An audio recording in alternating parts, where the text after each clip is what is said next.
அனைவருக்கும் வணக்கம். நான் அருப்புக்கோட்டை அண்ணாமலையார் ஜோதிட நிலையத்திலிருந்து உங்கள் ஆஸ்தான ஜோதிடர் ஜெய்சங்கர் பேசுகிறேன். என்ன பார்க்க போகிறோம் அப்படின்னா,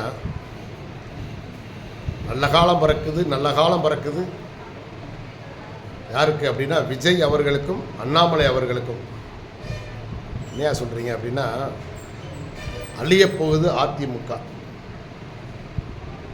இன்னும் ஒரு 5 ஆண்டுகளில் அல்லது ஒரு 10 ஆண்டுகளில் சுத்தமாக புரட்சித் தலைவர் எம்ஜிஆர் அவர்களால் ஆரம்பிக்கப்பட்ட கட்சி, அவருக்கு மட்டும் ஒரு ஆண் வாரிசு இருந்திருந்தால் இன்னைக்கு வரைக்கும் வேறு எந்த கட்சியுமே ஆட்சிக்கு வரவே முடிஞ்சிருக்காது உண்மையிலேயே.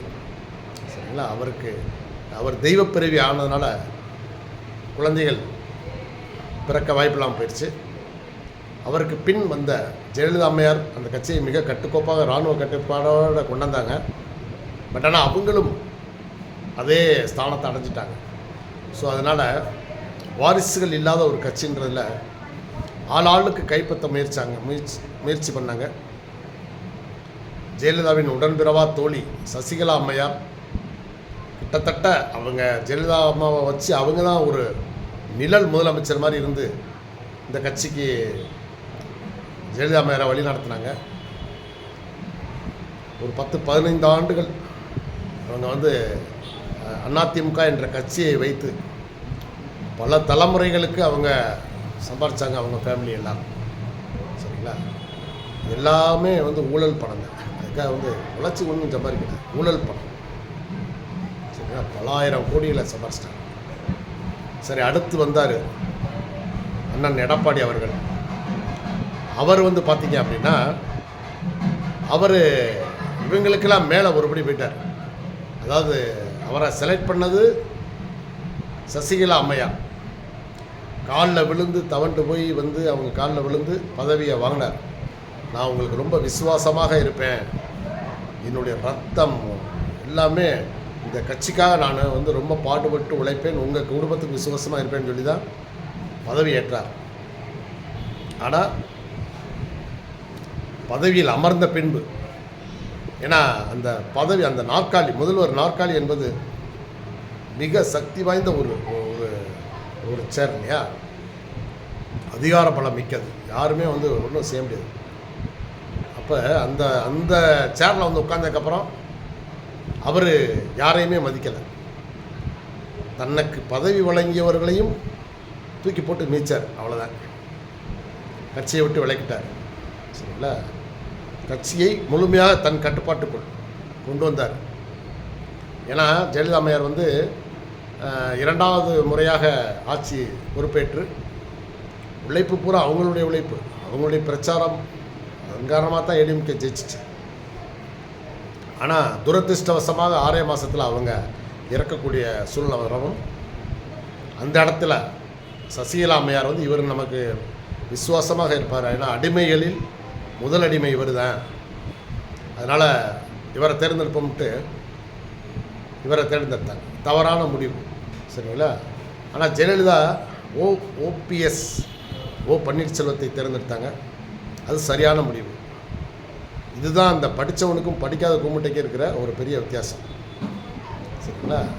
அப்போ இவரை தேர்ந்தெடுத்துட்டாங்க. இவர் ஒரு 4.5 ஆண்டுகள் ஆட்சியை கொண்டு போகணும் இல்லையா? இவர் பெரிய இவர் வேஷத்தாரி, பயங்கரமான ஆள். சரிங்களா?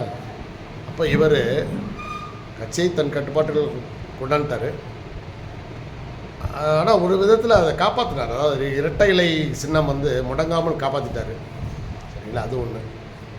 2வது, மத்திய சர்க்காரை அனுசரித்தே சென்றார். ஆனால் இங்கே திராவிட கட்சிகள் அந்த 10 வருஷம் ஏடிஎம்கே அந்த ஆட்சியில் இல்லாத திராவிட முன்னேற்ற கழகம் போராட்டத்தை மக்கள் மத்தியில் கிளப்பிக்கிட்டே இருக்காங்க. தூத்துக்குடி போராட்டம், அந்த போராட்டம், இந்த போராட்டம், அந்த பொள்ளாச்சி கற்பழிப்பு போராட்டம், அது எதுன்னு. ஏன்னா அவங்ககிட்ட இருந்த அந்த ஐடி விங்கு மற்றும் இந்த அனைத்து ஊடகங்களும் அவங்க கையில் தானே இருக்குது. டிவியிலேருந்து சாதாரண ரேடியோ எல்லாமே அவங்க கைவசம் இருந்ததுனால அதை வச்சு ஒரு பெரிய மக்கள் மத்தியில் பிஜேபியை ஒரு விஷமாக மனசில் விதைச்சிட்டாங்க. விஷ வித்து பிஜேபி இங்கே வரவே கூடாது. அப்போ எடப்பாடி பழனிசாமி பிஜேபிக்கு கால் பிடிக்கிறார், வால் பிடிக்கிறார், அடிமையாக இருக்கார், பி டீம் ஏ டீம்னு சொல்லி இப்படியே இவங்க கிளப்பி விட்டு ஆனால் அந்த விதத்தில் அது அவர் கொஞ்சம் பரவாயில்லாமல் ஆட்சி பண்ணார். அது அவருடைய ஆட்சி உங்களால் சொல்ல முடியாத ஆட்சி தான், சரிங்களா. ஆனால் இங்கே அதுக்கெல்லாம் மீறி இங்கே ஊடகங்களை வைத்து ஒரு பிரச்சாரம் நடக்குது, சரிங்களா. ஆனால் மத்தியில் உள்ள பிஜேபி அரசின் ஆதரவோடு இவர் எடப்பாடி பழனிசாமி அந்த குறை ஆண்டுகளை 4.5 வருடங்களை முதல்வராக கழித்து விட்டார், சரிங்களா. ஆனால் நல்ல திட்டங்கள் தான் செஞ்சார். அதுக்காக நம்ம அவரை குறை சொல்லவில்லை, நல்ல திட்டங்கள் தான் பண்ணார். இருந்தாலும் பிரச்சாரம் பலம்னு ஒன்று இருக்குது, கூட்டணி பலம்னு ஒன்று இருக்குது. அவர் விசுவாசமாக இருந்திருந்தார்னா இப்போ உங்களுக்கு 4.5 வருஷம் அவரை முதல்வராகவே இருக்க வைத்து காப்பாற்றி கொடுத்தாங்க பிஜேபி. அவர் யாருக்கும் விசுவாசமாக இல்லையே. ஏன்னா இவரும் திராவிட முன்னேற்ற கழகத்தோடு சேர்ந்துக்கிட்டு பிஜேபி அந்த அழிக்கிறது தான் பார்க்குறாரு. அப்போ அந்த மாதிரி சமயத்தில் அண்ணாமலை வர்றார், 21 வர்றார். வரவும் அவர் 2 கட்சியுமே எதிர்க்கிறார், சரிங்களா. அவர் பிஜேபியை ஒரு முன்னெடுத்துக்கு செல்கிறார். என் மண் என் மக்கள் அப்படின்னு ஒரு பெரிய பாத யாத்திரை நடத்துகிறார். 100 நாள் பாத யாத்திரையில் கட்சியை தமிழ்நாடு பூரா நல்லா கொண்டு போனார். மிகச்சிறந்த ஒரு அற்புதமான ஒரு மனிதர். ஒன்றுமே இல்லாமல் இருந்த பிஜேபியை மக்கள் மத்தியில், இளைஞர்கள் மத்தியில் கொண்டு போய் சேர்த்தவர் அண்ணாமலை தான். ஆனால் இன்றைக்கி அவருக்கே பெரிய துரோகங்கள் நடந்து இந்த எடப்பாடி பழனிசாமி, நயினார் நாகேந்திரன், தமிழிசை, வானதி சீனிவாசன், எல் முருகன், பொன் ராதாகிருஷ்ணன், ஹெச் ராஜா, அதே போல் இப்போ இன்னைக்கு குடியரசு துணைத் தலைவராக இருக்கிற சிபி ராதாகிருஷ்ணன் கொண்டு எல்லாரும் அண்ணாமலையை ஓக்கிறதுக்காக முயற்சி பண்ணி பெரிய கூட்டணி அமைத்து அவர் ஒரு ஆள். ஆனால் இங்கிட்டு பார்த்தா 10 பேர் ஏற்கனவே வேண்டான்னு பார்த்தா பூரா பழைய பெருச்சாலிங்க இவங்கெல்லாம் சேர்ந்து இவரை இறக்கி விட்டார். இருந்தாலும் சூரியனை மேக கூட்டங்களால் எவ்வளோ நாள் மறைக்க முடியும் அப்படின்ற மாதிரி அண்ணாமலை என்ற சூரியனை அவங்களால மக்கள் மனதிலிருந்து அழிக்க முடியல. ஆனால் பதவியிலேருந்து தான் இறக்கி விட்டாங்க. ஆனால் அவர் மக்கள் மத்தியில் இன்னமும் அவர் அண்ணாமலையாக தான் இருக்கார், சரிங்களா. அப்போ இந்த மாதிரி ஒரு சூழ்நிலையில் 2 திராவிட கட்சிகளுமே எதிர்பாராத, யாருமே எதிர்பாராத வகையில் இந்த 2026 தேர்தலில் உண்மையிலே நானுமே எவ்வளவோ பார்த்ததில் எதிர்பார்க்கவே இல்லைங்க, உண்மையே சொல்லுவேன். ஏன்னா 99% ஜோதிடர்களுக்களாலே கணிக்க முடியாத ஒரு மாபெரும் புரட்சியை இந்த 2026 தேர்தலில் தாவேகா டிவிகே, சரிங்களா, இளைய தளபதி விஜய் அவர்கள் சாதித்தார். அவர் திரைப்படத்தில் மிகப்பெரிய ஒரு 200 கோடி 300 கோடி ரூபா சம்பளம் வாங்கக்கூடிய ஒரு ஸ்டேஜில் இருந்தவர். ஆனால் எப்படி யார் ஆலோசனை சொன்னாங்கன்னு தெரியல, எப்படி பண்ணாங்கன்னு தெரியல. அந்த வேலையவே நான் இனிமேல் திரைப்படத்திலே நடிக்கலைங்க, அதை விட்டுட்டு தான் அரசியலுக்கு வர்றேன்ற மாதிரி ஆரம்பத்தில் கட்சி ஆரம்பிக்கும் போது அதுதான் சொல்கிறேன். நான் இனிமேல் திரைப்பட பக்கம் போக மாட்டேன், நீ நடிக்கிறதுக்கு போக மாட்டேன், அந்த வேலையை நான் உச்ச லெவலில் இருந்துட்டு அந்த வேலையை விட்டுட்டு நான் இந்த அரசியலுக்காக வர்றேன். எல்லோரும் ஆனால் சொல்லுவாங்க, நாங்கள் அரசியலை சுத்தப்படுத்த வர்றோம், அப்படி வர்றோம் இப்படி வர்றோம். இவர் அப்படிலாம் ஒன்றும் சொல்லலை, நானும் அரசியலுக்கு வர்றேன் அவ்வளோதான். டிவிக்கு ஆரம்பித்தாங்க. ஆனால் இளைஞர்கள் சப்போர்ட் அவருக்கு மிகப்பெரிய சப்போர்ட் இருந்தது. இருந்தாலும் கட்சி அமைப்புன்னு ஒன்று இல்லையே அப்படின்றது தான் பெரும்பாலும் கணக்கு. ஏன்னா 60 வருஷமாக ஒன்று திமுக அல்லது அதிமுக, திமுக அதிமுக, அதிமுக திமுக இப்படியே பார்த்து பழகினவங்களுக்கு ஒரு புதுசாக ஒரு மாற்றத்தை நினச்சி பார்க்க முடியல. ஏன்னா இந்த 59 60 ஆண்டுகளில் நிறைய நடிகர்கள் அரசியலுக்கு வந்தாங்க. அவங்கள எல்லாரையும் சூசகமாக திட்டம் போட்டு இந்த 2 திராவிட கட்சிகளும் அவங்கள வீழ்த்தி அரசியலை விட்டே போக வச்சிட்டாங்க. அதையும் நம்மளாம் கண்கூட பார்த்ததுனால இவர் நாப்பில் என்னத்தை பண்ண போகிறார், விஜய் என்ன பெரிய மாற்றம் வரப்போகுது அப்படி என்று தான் ஒரு கிட்டத்தட்ட ஒரு பெரும்பாலான நடுநிலையாளர்கள் நினச்சாங்க. ஆனால் யாருமே எதிர்பாராத வகையில் விஜய் அவர்கள் 2 திராவிட கட்சிகளையும் வீழ்த்தி ஜெயிச்சிட்டார். முதல்வராகவும் அரியணை ஏறிவிட்டார். சரிங்களா? ஆனால் இந்த பெருமையும் இந்த ஒரு புகழும் திரு அண்ணாமலை அவர்களுக்கு தான் போக வேண்டியதுங்க. நீங்கள் எழுதி வச்சுக்கோங்க. ஏன்னா அவர் தான் வந்து ஒரு தைரியத்தை காமிச்சு 2 கட்சியிலும் எதிர்த்தவர் அவர் தான். இவர் அந்தளவுக்கு கூட அவர் அரசியலே இன்னும் பண்ணலை. ஆனால் இதுக்கு அடித்தளம் போட்டவர் அண்ணாமலை அவர் தான். அதில் சந்தேகமே வேண்டியது. ஏன்னா 2 கட்சிகளையும் சும்மா வெளுத்தெடுத்து பேட்டின்னு வந்துட்டாலே போதும், சும்மா வந்து சாட்டையை சொல்லட்ட ஆரம்பிச்சுடுவார். எங்கள் வீட்டு பிள்ளை எம்ஜிஆர் மாதிரி அண்ணாமலை வந்து 2 கட்சியுமே போட்டு பிளந்துக்கிட்டு இருந்தார்.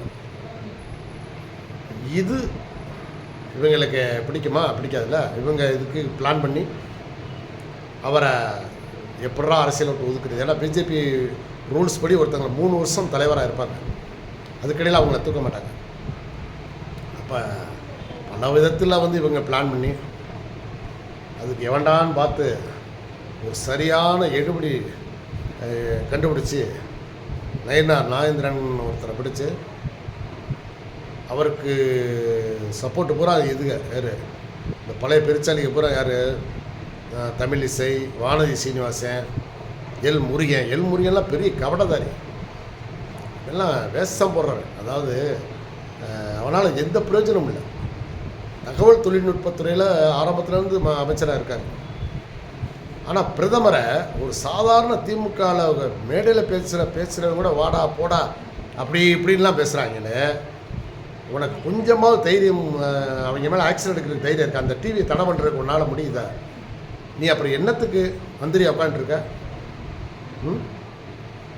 ஆனால் அதே இது இப்போ இங்கே ஸ்டாலினை வந்து யாராவது ஒருத்தர் வலைத்தளத்துலேயோ இல்லாட்டா ஒரு இதில் பேட்டி கொடுத்தா கூட உடனே, டிவியில் பேட்டி கொடுத்தா கூட உடனே அவரை அரெஸ்ட் பண்ணுறாங்க. அதுதானுங்க நியாயம். ஒரு உலகமே போற்றக்கூடிய ஒரு பிரதமரை போய் ஒரு சாதாரண திமுக ஒரு மீட்டிங்கில் பாருங்கள், பூரா வாடா போடான்னு அவர் குடும்பத்தை பூரா வந்து நாரடிக்கிற மாதிரிலாம் பேசுகிறாங்களே. நீ அப்போ அதை பார்த்து ரசிச்சுட்டு இருந்தியா? நீயும் அந்த ரவிசங்கர் பிரசாத்னு அந்த தகவல் தொழில்துறை அமைச்சர், நீ துணை அமைச்சர், கொஞ்சம் கூட உனக்கு அசிங்கமாக இல்லையா? உங்கள் பிரதமரை பற்றி இவ்வளோ கேவலமாக பேசுகிறாங்களே, அந்த டிவியை தடை பண்ணணும். ஏன் அவங்களுக்கு ஒரு நெருக்கடி கூட கொடுக்கல நீ? அப்போ நீ இவங்ககிட்டலாம் அந்த எவ்வளோ வாங்கி நீ எவ்வளோ சேர்த்தியோ? சரிங்களா? அதனால் எல் முருகன், சிபி ராதாகிருஷ்ணனும் அப்படி தான், அவரும் அப்படி தான். அவர் பார்த்திங்கன்னா திமுகவுக்கு கைக்கூலி தான். இப்படியே இப்போ அவர் துணை குடியரசுத் தலைவர் ஆகிட்டாரு. அதனால் நம்ம அவரை பற்றி பேசக்கூடாது. இல்லைன்னா அவரை பற்றி பேசுகிறதுக்கு நிறைய இருக்குது. சரிங்களா? இப்படி மத்திய அரசை ஏமாற்றி ஒரு திரும்ப கூட கிள்ளி போடாமல் நீங்கள் எல்லாம் தலைவராக உட்காந்துக்கிட்டு சும்மா ஏசிலையும் ஏசி காரு கட்சி கொடுக்குற அந்த வசதிகள் எல்லாத்தையும் அனுபவிச்சுக்கிட்டு கட்சியை வளர்க்காமல் விட்டீங்களப்பா. உண்மையிலேயே வேர்வை சிந்தி வெயில்லையும் மழையிலையும் எண் மக்கள் பாத யாத்திரை நடத்தி கட்சியை வளர்த்தவர அகற்றணுன்ட்டு எவ்வளோ திட்டம் போட்டு நீங்கள் எல்லாம் சேர்ந்து இந்த தேர்தலில் அவருக்கு வந்து குடைச்சல் கொடுத்து இது பண்ணிட்டீங்க. சரி, அது ரைட்டு. அவங்க வந்து வேறு கண்டிப்பாக வேறு ஒரு பெரிய பதவியாக கொடுத்துருப்பாங்க. அதையும் கெடுத்து அவருக்கு எதுவுமே கொடுக்காதீங்கன்னு போட்டு அனுப்பி எடுத்து கடைசியில் அவங்களும் பாவம். சரி ரைட்டு. அப்போ அவங்க இப்போ அதான் சரி பார்ப்போம், இவங்க சொல்கிற கேட்டு பார்ப்போம்னு நினச்சி பார்த்துப்பாங்க. இன்றைக்கி நீங்கள் பூரா தகரட்டப்பான்னு தெரிஞ்சு போச்சு. சரிங்களா? அதனால் அண்ணாமலை அவர்கள் தான் 2 திராவிட கட்சிகளையும் தைரியமாக எதிர்த்து, வேறு எவனுக்கும் அந்த தைரியம் வந்ததே இல்லை. அவர் ஒரு ஆள் தான் வந்து தைரியமாக எதிர்த்து ஊழல் பட்டியெல்லாம் முதல்ல கொடுத்து அப்படியே ஒரு பிரமிக்க வச்சார். மக்களே ஒரு நடுநிலையாளர்களை ஆச்சரியப்பட வச்சார். இளைஞர்களுக்கு ஒரு நம்பிக்கை கொடுத்தார்.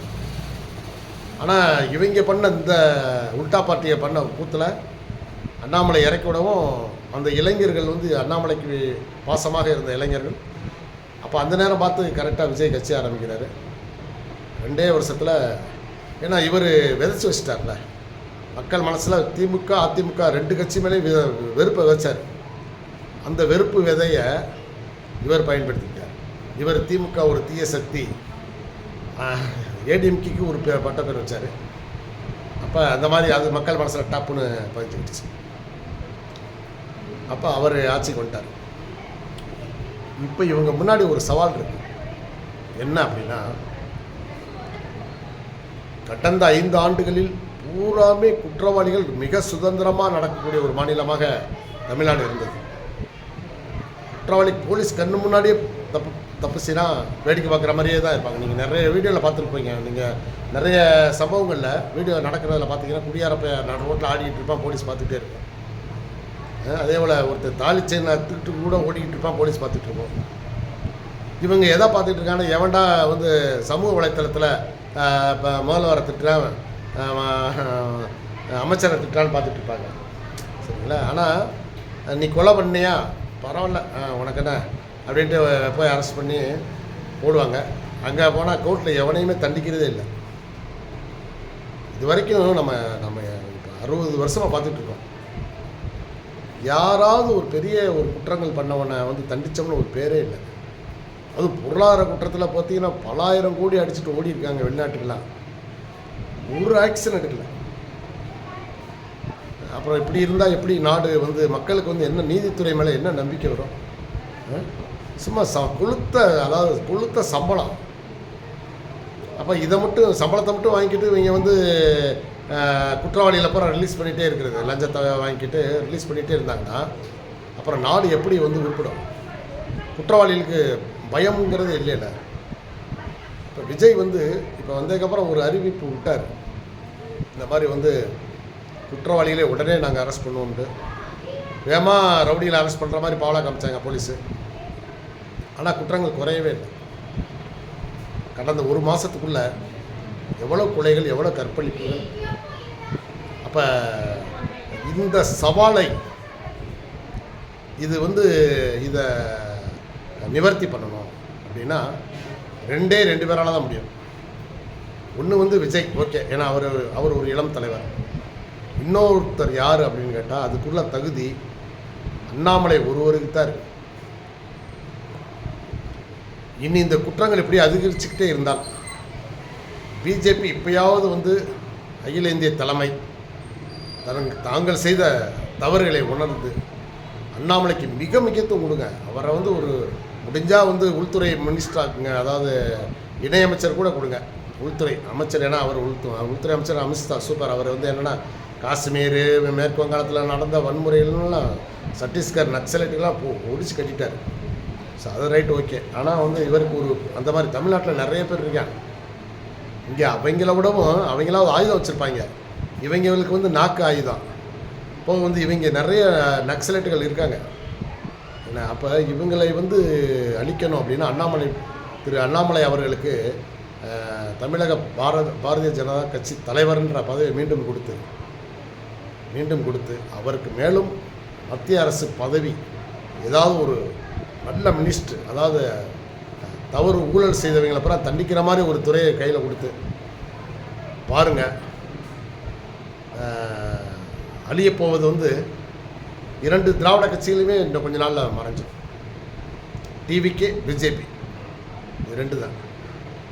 அண்ணாமலை அவர்கள் உறுதியாக அவர் மட்டும் சிஎம்மாக இருந்தார்னா இன்றைக்கி அத்தனை ரவுடிகளும் உள்ளே இருப்பார். ஷூட் பண்ணிடுங்க. தவறு செய்கிறான்னா போலீஸுக்கு அந்த அதிகாரத்தை கொடுங்க. அதனால் பதிவேட்டு குற்றவாளிகளாக இருந்தால் நீங்கள் திரும்ப அவனை அரெஸ்ட் பண்ணுறீங்க, அப்புறம் விடுறீங்க, பெயிலில் விடுறீங்க. அவன் திரும்ப வந்து குற்றவாளிகள் பண்ணிட்டு தானே இருக்காங்க. அப்போ அதெல்லாம் நீங்கள் வந்து தடுக்கணும் அப்படின்னா அந்த 2 இளைஞர்களால் முடியும். அப்போ இப்படி ஒரு சூழ்நிலையில் இருக்கும்போது இப்போ முதல்ல அழிய போகிறது அதிமுக. ஏன் அப்படின்னா அது எம்ஜிஆர் என்ற ஒரு மாபெரும் நடிகரால் உருவாக்கப்பட்ட கட்சி. ரசிகர்களால் அந்த கட்சி, தொண்டர்கள் பூராமே அந்த கட்சி எம்ஜிஆரின் விசுவாசிகள், ரசிகர்கள். அப்போ அந்த கட்சிக்காரங்களுக்கு மிக எளிதாக அடுத்த கட்சிக்கு இவளால் போகாமல் இருந்தாங்க. ஆனால் இப்போது ஒரு நடிகரே ஒரு கட்சிக்கு தலைவராகிட்டார். மாபெரும் எம்ஜிஆர் மாதிரி செல்வாக்குள்ள ஒரு நடிகராக இருக்கார். ஏன்னா எம்ஜிஆர் மாதிரி அவரும் மாபெரும் மக்கள் சக்தி மூலமாக ஜெயிச்சிட்டார். அப்போ ஏடிஎம்கேல இருக்கக்கூடிய தொண்டர்கள் 75% பேருக்கு மேலே இப்போ என்ன மனநிலை இருக்கும்னா, எதுக்கு ஏடிஎம்கேல இருக்கிறதுக்கு, ஏடிஎம்கே தான் சரியில்லாத தலைமை சரியில்லை, இனி இவங்களை நம்பி இருந்தாலும் நமக்கு பிரயோஜனம் இல்லைன்னு நினச்சிட்டு என்ன செய்வாங்க, மனமனன்னு. இது நான் கண்கூட பார்த்த ஒரு நிகழ்ச்சி. ஒரு அமைச்சர் வர்றாரு, உள்ளூர் அதிமுகவில் உள்ள ஆட்கள் நிறையா போய் அவரை பார்க்குறாங்க. அப்போ போய் வாழ்த்து தெரிவிக்கிறாங்க. வாழ்த்து தெரிவிக்கிறாங்கனாலே என்ன அர்த்தம்? அடுத்த அந்த கட்சியில் இணையருக்கு தான். ஸோ இப்படி கொத்தாக இணைய போகிறாங்க இன்னும் கொஞ்ச நாளில். இந்த வாய்ப்பை பிஜேபியும் நல்லா பயன்படுத்திக்கணும். அண்ணாமலையை தலைவராக்கி விட்டிங்கன்னா அதில் பாதி பேர் என்ன செய்வாங்க? அண்ணாமலை பக்கம் போவாங்க. அப்போ பிஜேபி இன்னும் கொஞ்சம் வலுவாக இருக்கும். ஏற்கனவே அண்ணாமலைக்கு முக்கியத்துவம் இல்லாதனால இருந்த நடுநிலையாளர்கள் ஓட்டை அந்த தடவை மாற்றி போட்டாங்க. அடுத்த தடவை கண்டிப்பாக அண்ணாமலை பக்கம் வருவாங்க. அவருக்கு முழு பவர் கொடுத்துருங்க. அப்போ இரு இளைஞர்களில் தான் இன்னும் எதிர்காலம் இருக்குது. ஸோ ஏடிஎம்கேல இருக்கக்கூடிய இப்போ அமைச்சர்கள் இப்போ ஜெயிச்ச எம்எல்ஏக்கள் கொஞ்சம் கிட்ட மாறுறாங்கல்ல, இதை இப்போ மக்கள் பார்த்துட்டு தான் இருக்காங்க. இவங்களே மாறும்போது இவங்களே காசுக்காக வந்து இப்படி மாறுறாங்களே பதவிக்காக, அப்போ ஏன் நம்ம வந்து டிவிகேக்கு சப்போர்ட் பண்ணக்கூடாதுன்னு கொத்தாக அப்படியே அமைச்சர்கள் முன்னாடி எம்எல்ஏக்கள் முன்னாடி அப்படியே டிவிகேல போய் சேருவாங்க. ஏடிஎம்கே ஆட்கள் முதல்ல அழிய போகிறது ஏடிஎம்கே. அண்ணாமலையை உள்ளே இறக்கி விட்டு நீங்கள் வந்து பவரை கொடுத்து அவரை வந்து அந்த ஊழல் பண்ண அமைச்சர்களை பூரா கைது பண்ண ஆரம்பித்து அது ஒரு வேலை நடந்துகிட்டு இருந்தால் திமுகவும் கண்டிப்பாக வந்து பாதிக்கு மேலே அழிய வாய்ப்புகள் நிறையவே இருக்குது. ஆனால் இதுக்கு சந்தர்ப்பம் வந்து இப்போ நான் சொல்கிறது வந்து இது ஒரு வாய்ப்பு. ஆனால் இந்த வாய்ப்பை வர விடாமல் இருக்கிறதுக்கு என்ன முயற்சி பண்ணணும் அதை பண்ணிகிட்டு இருப்பாங்க. குழி பறிக்கிறதுக்கு வேலை இருக்குது. திராவிடம் ஏன்னா சாதாரணமாக அவ்வளோ சீக்கிரம் விட்டுற மாட்டாங்க. அவங்களும் ஏதாவது திட்டம் போட்டுகிட்டே தான் இருப்பாங்க. அப்போ இதில் இருந்தெல்லாம் தப்பிக்கிறாங்களா இல்லையாங்கிறது நமக்கு அடுத்தடுத்த இதில் பார்த்தா தெரிஞ்சிடும். ஸோ அதனால் சேனல் சப்ஸ்கிரைப் பண்ணாமல் இருந்தீங்கன்னா நம்ம சேனலை சப்ஸ்கிரைப் பண்ணிக்கோங்க. அடுத்தடுத்து இது போன்ற நிறைய வீடியோக்கள் நம்ம வந்துக்கிட்டே இருக்கும். ஜோதிடம் சம்மந்தப்பட்ட வீடியோக்கள் நிறைய வரும். எல்லா வீடியோவும் பாருங்கள், கமெண்ட்ஸ் போடுங்க, சரிங்களா? முழுமையாக வந்து ஆதரவு கொடுங்க. இப்போ வந்து உங்களுக்கு இந்த வீடியோ பிடிச்சிருந்தா நீங்கள் உங்கள் குரூப்புகள் இருப்பாங்க இல்லையா, பிஜேபி குரூப்பு இருப்பாங்க, ஏடிஎம்கே குரூப்புகள்லாம் இருப்பாங்க, அனைத்து குரூப்புகள்லையும் நம்ம வீடியோவை ஷேர் பண்ணுங்கள், சரிங்களா? நன்றி, வணக்கம்.